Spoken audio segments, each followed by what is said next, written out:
Welcome to our 11th segment of our Building and Researching Your Family Tree series, our beginner series. Today, we're going to be talking about print and digital collections. I'm Bill Buckner, Genealogy Supervisor, and joining me today is Hannah Kabakchak, Genealogy Librarian. So let's get started. First, I'd like to talk about a few concepts, ideas, terminology, and talk about our collection here in the Genealogy Center. Our collection has 32,000 items roughly. It's non-circulating, and we cover about 34 states. Now, every collection that you visit typically will have what they call a scope. Our scope goes from the colonies through the southern and mid-states to Texas. And so that is our focus of our collection scope, what we collect, and what we hope to have resources for. What kinds of materials will you find in any genealogy collection?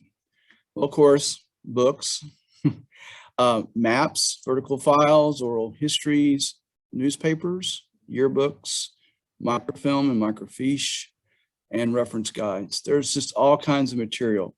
Typically, the materials that are collected have something to do with genealogical relationships and putting your ancestors in a particular place. So that is the criteria mostly for the items that are collected. Let's talk about circulating versus non-circulating. Anybody that's used a public library is used to circulating materials that you check out. Most genealogy and historical society collections are non-circulating, meaning that the items cannot be checked out. They're there permanently, and so they're on the shelf in a permanent location. Typically, you can make copies of those materials that you need. And so at the Genealogy Center, we have non-circulating, and we also have for in-house use. Another concept we use, a term we use, is called stacks. So we talk about open stack collection, closed stack collections. And you have to understand that most genealogy historical collections have one or the other or both. And so our collection is open for people to come and browse the shelves and help themselves to material. But we also have some closed stack material that we want to restrict access to. Typically, you have to ask for this type of material from the library staff to pull for you to bring it out to the public. So this is to closed stack environments are typically there to help preserve, protect the collection itself. And you'll see that a lot of times in state archives for closed stacks. But collections can have either open and closed or a combination. Our items that we have in closed stack here in Waco are yearbooks, city directories and phone books, and fragile archival material. The question comes up, is everything in your collection in the library catalog? We really wish it was, but it's not always the case. And so there are typically, when you go to a collection, there's going to be material that has never been cataloged. It's the uncatalogued material. And so what kind of material is that? Well, let's think about what those items might be. Vertical files, maps, photographs, and original records. So you have to understand that there are materials that fit the mold of a book. There might be an index, there might be, but they may not be part of a regular catalog. So you need to ask. So always ask staff and volunteers, let them know what you're hoping to find in your visit to the collection. Now, how do you access materials within a collection through the catalog? Most people start off with keyword, but I want you to think in terms of starting your use of subject headings. So a book is analyzed, it's looked at, and a cataloger will assign subject headings to that book to place it in the collection appropriately. So start thinking about clicking on the subject line instead of the keyword line when you start looking at subject headings. You'll find that once you find a book that is what you were looking for, either it be a geographic or family history, the subject headings will give you clues as to other types of materials that might fit the bill for your research. So a lot of times those links, those subject headings are hyperlinked in the catalog, and you can click on them and find other materials with the same subject headings. So start thinking about using subject headings instead of just keywords. Other ways to search, of course, is by keyword, but by title, author, place name, and a family name. So the standard subject heading for a family name, like Johnson, would be Johnson family. So the surname family as a subject heading. So think about what your surnames are and the word family. And when you go to a catalog, plug in that surname to see what books are in a particular collection on your family surname. Now, there's what they call a rule of three. And so you have like a book that has the Johnson family and allied families, and there might be 20 allied families. A cataloger a lot of times will not list all 20 family names. They might list the top 3. And so you might have to go and look at those books with allied families to see what other surnames that are in those books. Also take time to look at the filters that are used in a catalog. So filters might be by collection, by type of material, whether it's a book or an audio tape or microfilm. So think of ways of how you might reduce and narrow your search by filter. Now, public libraries typically, rule of thumb, use Dewey Decimal. So you'll find Dewey Decimal System classification in public libraries, and that's what we use. Ours is a modified Dewey where we use place name for every state has a unique number, and every county within a state has a unique number. There are major collections across the United States that use this system. St. Louis is one of those. So most of it's very important geographically. So like Family Search starts out, defaults to a place name setting, and place is very important in genealogy. And so that's why our collection is arranged this way. We also have areas in our collection that deal with like immigration, 325, family histories, 929.2, Native American, and then the different wars that have taken place have unique numbers because of the amount of material in those collections. State and county number, call number. So everything's in our catalog, but we also have some cheat sheets around the library. So you can find a particular state and a particular county within that state. Makes it easy to go to the shelf and see what items we have to browse that particular call number. Your best friend is a database called Worldcat. So libraries purchase bibliographic records from OCLC, which produces Worldcat. And Worldcat is basically the catalog of catalogs across the world. So most libraries are going to have their records in Worldcat. And so if you're looking for that family, that rare family history, and put in your surname and the word family as a subject heading, you're going to find in this Worldcat database any library that might have that book and has cataloged it. So take a look at worldcat.org. You can access that through the library, but also at home. And one thing I really want to point out, what is the value of a print collection? We start off using databases like Ancestry. So the key word to remember is copyright. So if 80% of our 32,000 books is in copyright, that means that they're probably not in a database where they have to pay royalties to the authors. They are not, online free because they're copyrighted. And so the value of any print collection that you go and visit is the materials that are not online, not in a database because of copyright. And that is a huge amount of material. So there's just, I think we forget that print collections are valuable in this way. There's material that has been published over the years that will help you in your research and print collections that you will find nowhere else. Also, libraries have what they call are items that no other library has. The smallest library in the world might have a book that was produced locally that is what you're looking for. Our collection here in Waco has multiple items that we get requests for from all over the United States because one, they're cataloged, and two, they're rare and they're unique to our collection. The next couple of slides are some types of the material that we have in our collection. So we have community histories. Community histories contain history of the town, often biographical sketches, transcriptions of records, contain copies of photographs from personal collections. Great place to get those hints and clues that you need in your research. We have record transcriptions. So particular types of records from court cases, wills, probate, newspapers, funeral home, baptisms.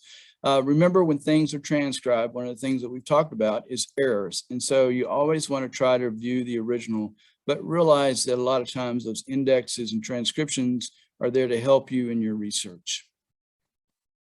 Cemetery indexes.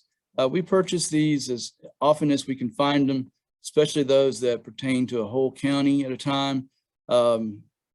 Inventories from the early 20s, 30s to the present. They're just great because a lot of those graves are gone through vandalism, decay, covered up by brush and weeds and dirt. And so you always want to look at all the different varieties of cemetery inventories for a particular cemetery to find your ancestors.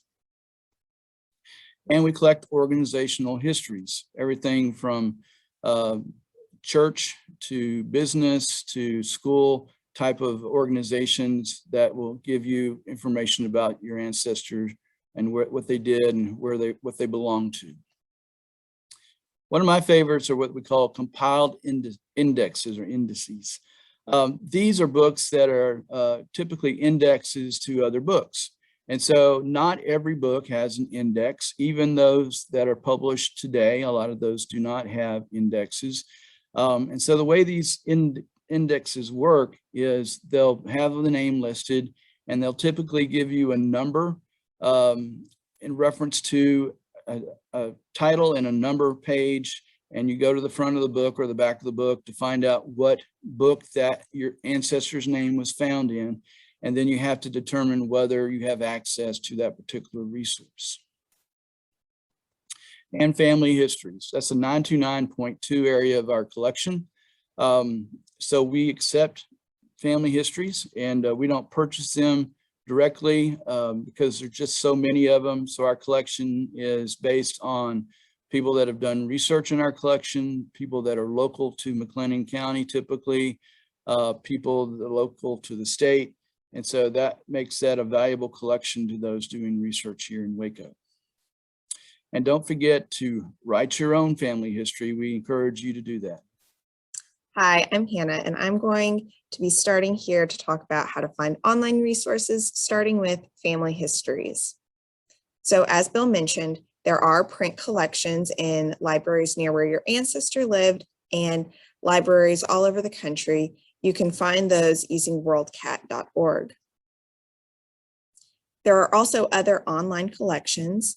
So familysearch.org, which we'll be talking about first, has a large collection of online family histories, and Internet Archive and Hattie Trust, which we will be talking about later in this presentation.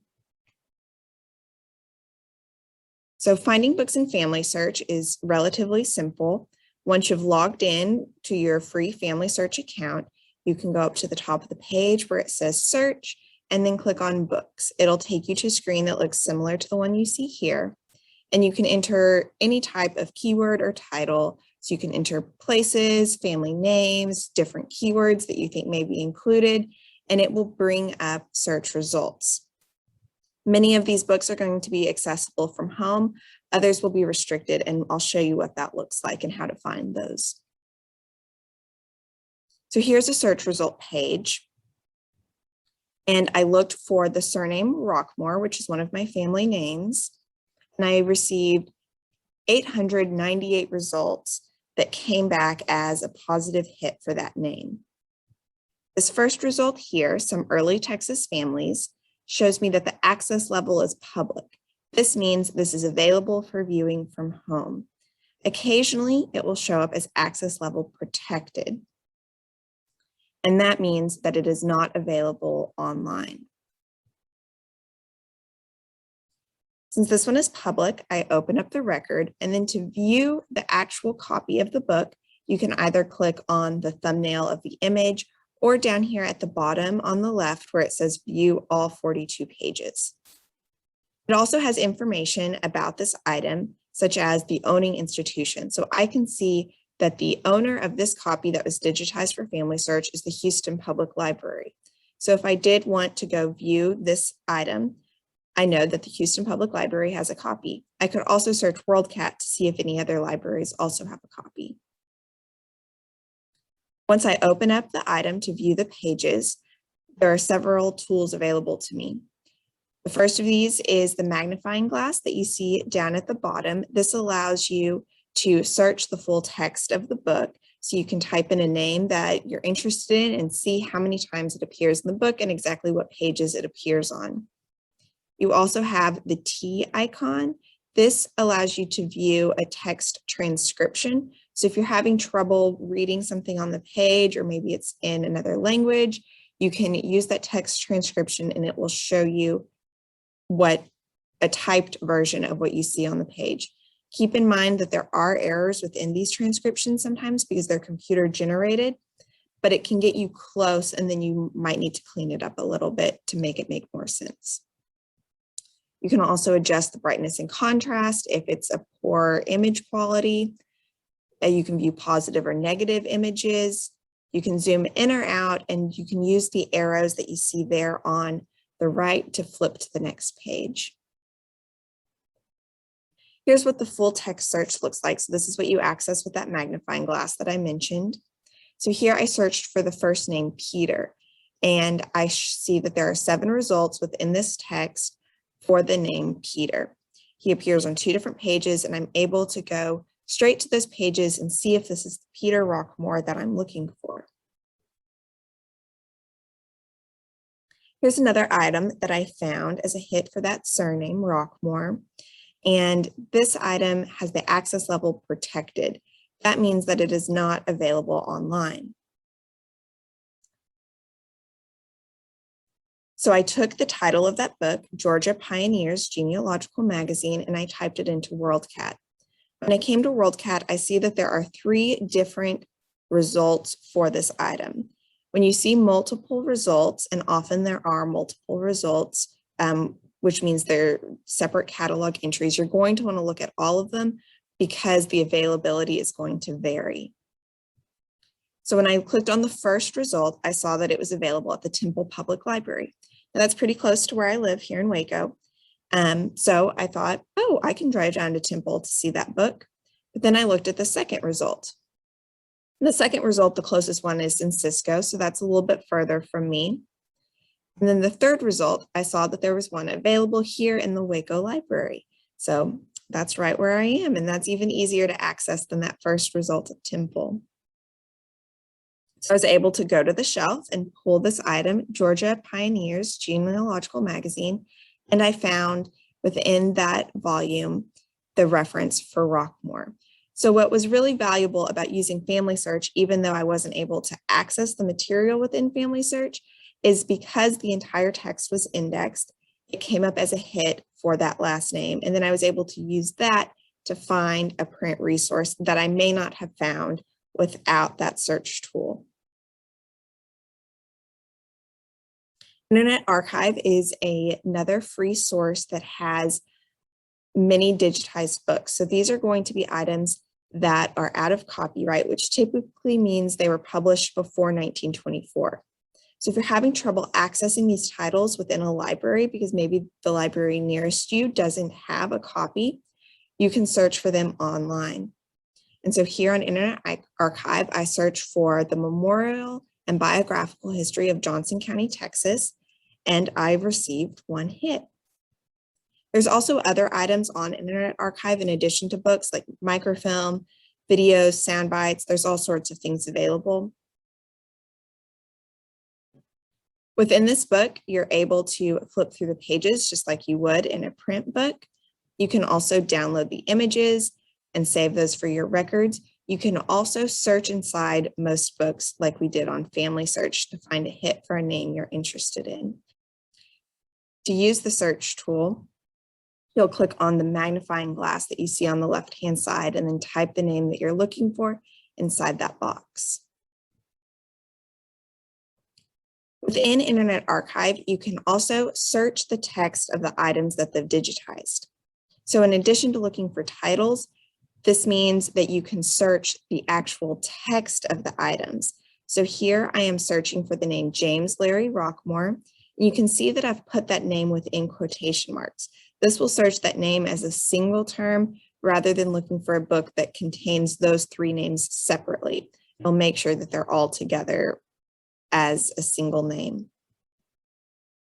As you start typing inside of that search bar on their main homepage, these options will appear below. So the default is to search metadata, which searches any cataloged information. That's typically going to be things like the title, the author, subject headings. But if you search text contents, it's searching that transcription of the item.